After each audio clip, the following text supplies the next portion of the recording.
আসসালামু আলাইকুম সম্মানিত ভিউয়ার্স, আপনারা যারা গরু ছাগল পালন করেন, ঘাসের সমস্যা, গরু ছাগল পালন করলে মূল সমস্যা ঘাসের। দানাদারের কোনো সমস্যা নেই, আপনার টাকা থাকলে আপনি বাজারে গিয়ে দানাদার খাবার কিনতে পারবেন, কিন্তু টাকা থাকলে আপনি কাঁচা ঘাস পাবেন না। তো কাঁচা ঘাস আপনাকে চাষ করতে হবে। খামারের পূর্বশর্ত হচ্ছে পর্যাপ্ত পরিমাণ ঘাস চাষ করা। আপনি যদি ঘাস না থাকে আপনার খামার করা খুবই কষ্ট, বা খামার না করাই ভালো, কারণ আপনি খামার করলেন লস হলো, বিষয়টা আসলে অন্যরকম। আপনার ঘাস যদি না থাকে আপনার শুধু দানাদার দিয়ে খামার করে শখের বসে দিয়ে পালতে পারেন, কিন্তু বড় আকারে খামার করতে পারবেন না। তো অবশ্যই ঘাস চাষ করবেন। আর ঘাসটা যদি হয় হাইব্রিড ঘাস তাহলে তো কোনো কথাই নেই।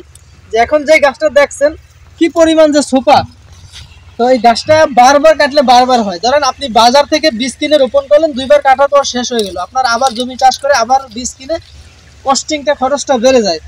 কিন্তু এই কাটিংয়ের প্রথমবারই যা খরচ, তারপর থেকে কিন্তু 2-3 বছরের মধ্যে কোনো খরচ নাই। আপনি শুধু কাটবেন আর হবে। যেখানে গাছটা কাটা হয়েছে দেন আবার এই যে কত সুন্দর, আবার একটু সার দিলেই আবার গাছটা বড় হয়ে যাবে। তাই গাছটা আপনি 3 থেকে 4 বছর, প্রতি বছর 6 বার করে কাটতে পারবেন। গরু ছাগলকে খাওয়ালে 2 মাস পর পর যদি খাওয়ান, 3 ফুট 3.5 ফুট পর্যন্ত হলেই আপনি খাওয়াতে পারবেন। এভাবে কাটালে বছরে 6 বার কাটতে পারবেন, তো 3 বছরে 318, তো 15 বার অথবা 18 বার কাটতে পারবেন একবার কাটিং রোপণ করলে। আর আপনি বীজ রোপণ করলে শুধু 2 বার বা 3 বার কাটার পর আবার শেষ হয়ে যাবে, আবার জমি চাষ করা লাগবে। এই দিক থেকে কাটিং এর সুবিধা। আর এগুলা সোপায় অনেক বেশি এবং প্রোটিনও বেশি। বাজারে যে ঘাসগুলো আছে 22 থেকে 25% প্রোটিন আছে স্মার্ট নেপিয়ার ঘাসে। প্রোটিনের দিক থেকে হিসাব করলে আপনার এই ঘাসটা প্রোটিন বেশি। যেমন পিছনে ঘাস কাটা হচ্ছে, আমাদের আজকে ডেলিভারি হবে। তো অনেকে কনফিউশন থাকেন যে গাছটা একবার কাটার পর আবার হবে কিনা। তো দেখুন আমাদের এখানে সবগুলো কাটা হয়েছে, আবার ওই যে সামনে যেগুলো কাটা হয়েছে ওগুলো আবার কিছুদিনের মধ্যে দেখবেন এরকম অঙ্কুর বের হয়ে যাবে। তো এভাবেই এই কাজটা সারা বছর চলতে থাকে।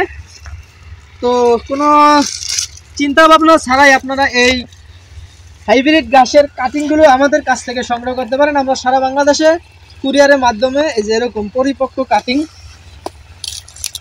শিকড়যুক্ত পরিপক্ক কাটিং, এই যে একেবারে নরম ঘাসটা গরু ছাগল খুব সহজেই খেতে পারবে।